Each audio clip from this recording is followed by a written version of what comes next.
Bueno chicos, como habíamos mencionado, en base al modelo atómico de Born y a lo que posteriormente nosotros vimos con los niveles atómicos que hay, la configuración electrónica de los elementos como tal es la disposición de todos los electrones del elemento en sus niveles y subniveles energéticos, que serían sus orbitales. Como habíamos mencionado, su llenado va a ser de menor energía hasta los de mayor energía en base a la regla de las diagonales. En esto, la configuración electrónica se escribe ubicando la totalidad de los electrones de un átomo en base y pues dividiéndolo en base a los subniveles, ¿ok? Recordando que hay 7 niveles, que son del 1 al 7, y cada uno de ellos tiene sus subniveles que pueden llegar incluso hasta 4 subniveles, ¿no? Estos recuerden que es S, P, D y F. Cada uno de ellos recuerden que tienen una cantidad definida de electrones que pueden aceptar.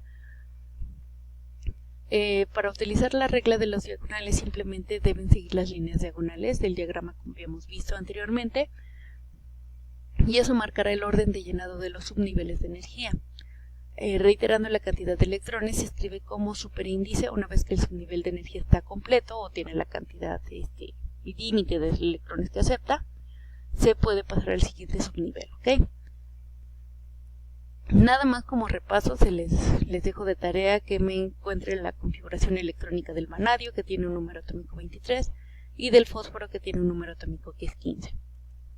Bueno, de ello hay que mencionar que los átomos se pueden dibujar con un núcleo rodeado de nubes en las que se encuentran los electrones, como habíamos mencionado anteriormente. Por ejemplo, acá si les pongo como ejemplo el átomo del fósforo, que tiene una configuración electrónica 1s2, 2s2, 2p6, 3s2, 3p3, serían de esta forma. O sea, está el núcleo, hay 3 niveles, 1, 2, 3, 1, que sería este círculo, 2 y este tercer círculo. De ahí, cada uno tiene sus subniveles, ¿no? Del 1 sería el S2, por lo tanto no se ve tanta variación en el 2. En el 1, perdón, en el 2 ya hay 2 subniveles, que es el S y el P, que recuerden van a estar moviéndose ondulatoriamente, por eso se ven como si fueran varios circulitos, y en el 3 serían 3S y 3P, ¿ok? Bueno, en esto estamos hablando ya como el átomo como tal. Recuerden que los elementos pues tienen una cierta cantidad de átomos, bueno, son átomos, ¿no? Pero con distintos electrones y con distintos protones, obviamente también distintas propiedades. Pero cabe mencionar que los elementos, como habíamos mencionado en las primeras clases, tienen un orden definido en la tabla periódica. Por ejemplo, se van a distribuir en filas horizontales llamadas periodos, y hay que mencionar que los periodos no todos son iguales, sino que dependiendo del número de elementos, el número de elementos va a ir cambiando, y también obviamente cada elemento que conforme estos grupos o estos periodos van a tener algunas propiedades definidas, ¿ok? Acá, por ejemplo, el 6 y el 7 tienen 32 elementos. ¿Dónde lo podemos ver? Bueno, estos son los periodos, por ejemplo, hidrógeno con helio, el litio, berilio con el boro, carbono, nitrógeno, oxígeno, fósforo y neón, y así sucesivamente, ¿no? Van a seguir pasando de esta manera los periodos, y de manera horizontal serían los grupos del 1 hasta el grupo 18, que dependiendo de los grupos también van a ser las propiedades que tengan los elementos propios. Por ejemplo, en el grupo 1 son los metales alcalinos, grupo 2 son los metales alcalino-térreos, del 3 a los grupo 12 como tal son metales de transición. Pero, por ejemplo, del grupo 3 se llama que es la familia del escandio, se toman en cuenta el primer elemento que va a estar en ese grupo. Del 4 es la del titanio, la del 5 es del vanadio, la del 6 es la del cromo.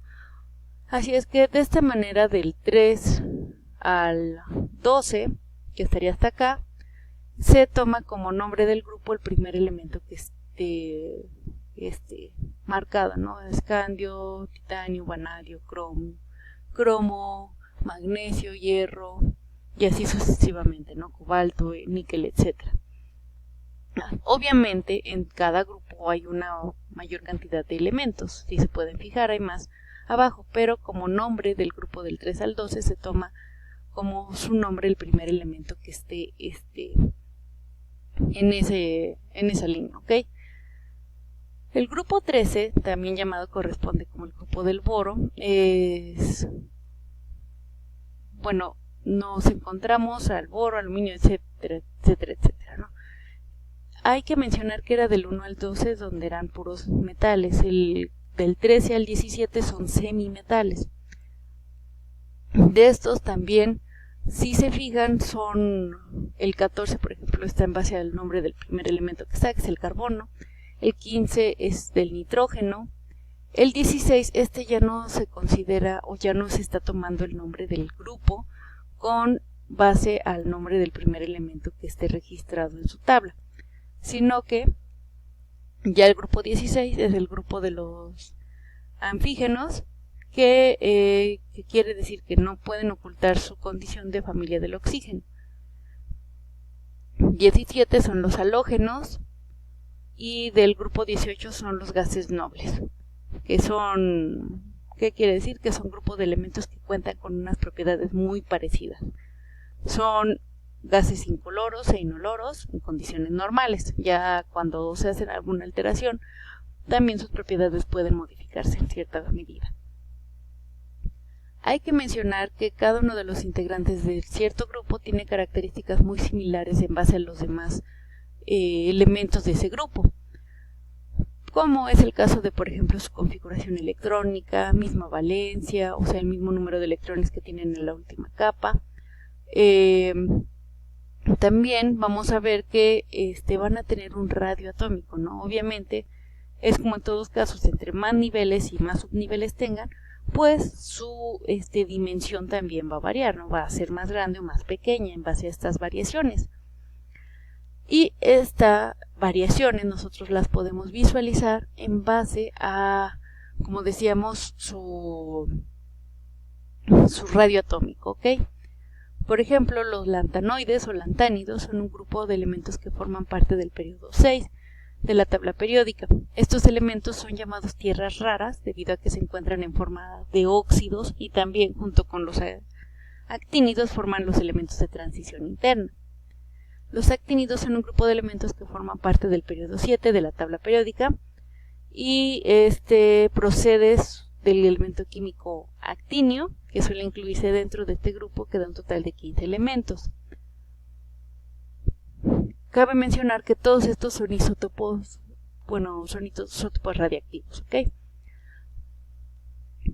Las soluciones y las dispersiones coloidales. En esto estamos hablando de los electrones de valencia, que recordamos son los que están en la última capa o en el último nivel de energía.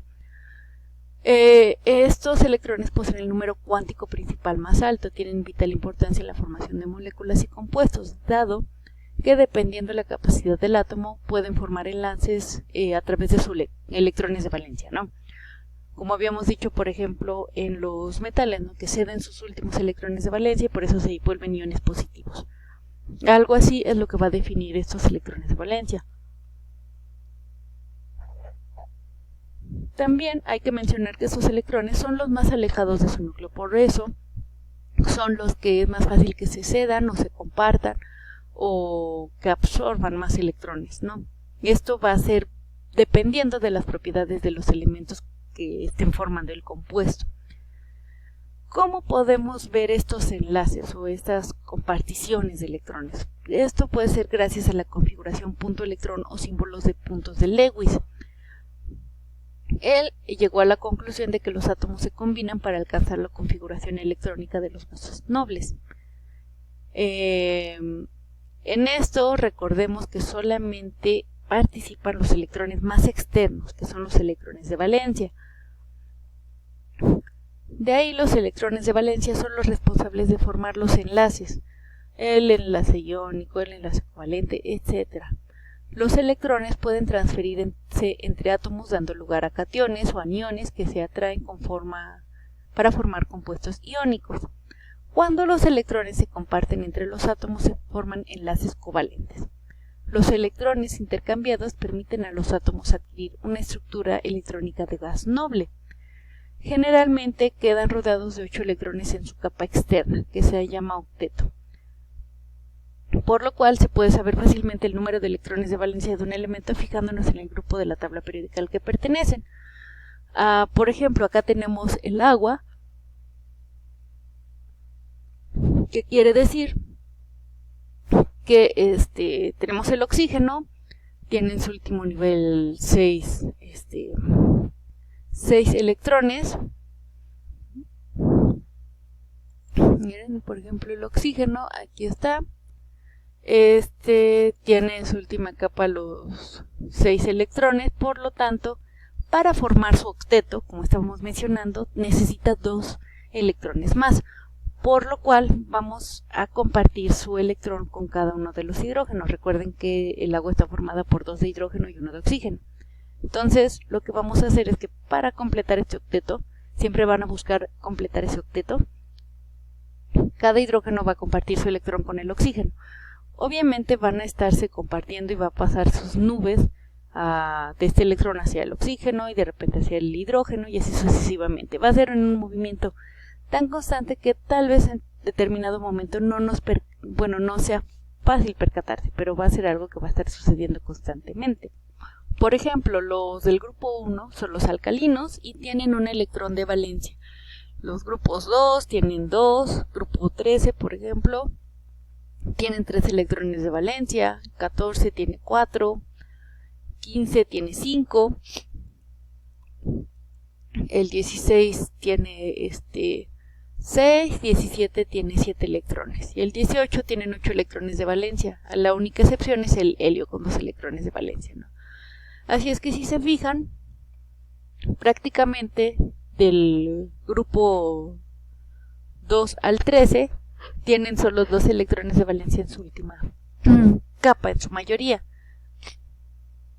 Recordando que, haciendo mención del octeto que estábamos mencionando, por ejemplo, si se fijan, el grupo 1, los alcalinos que solo tienen un electrón de valencia, para que ellos completaran su octeto, es muy complicado que absorbieran o que se enlazaran con 7 electrones, ¿no? Por lo cual es más fácil que el grupo 1, los alcalinos, compartan su electrón para completar el octeto del otro elemento con el que generen un compuesto. Así sucede, por ejemplo, con el grupo 2, hasta el grupo 13, si se fijan, todos es más fácil que cedan electrones para completar un octeto a que ellos ganen electrones, ¿no? Si se fijan, son muchos los electrones que les faltan. Del grupo 14 tienen 4 electrones y ya están más intermedios. Es más fácil que, digamos que en este punto estaríamos pendientes entre que si se comparten o si absorben electrones. El 15 es más fácil que acepten electrones. ¿Por qué? Porque tienen 5 electrones, nada más les faltan 3 para completar su octeto. Es más fácil para ellos completar su octeto obteniendo electrones, y del 17, por ejemplo, solo les falta 1, del 18 ya está completo su octeto, a excepción del helio. Ok, bueno, continuamos en el siguiente video, chicos.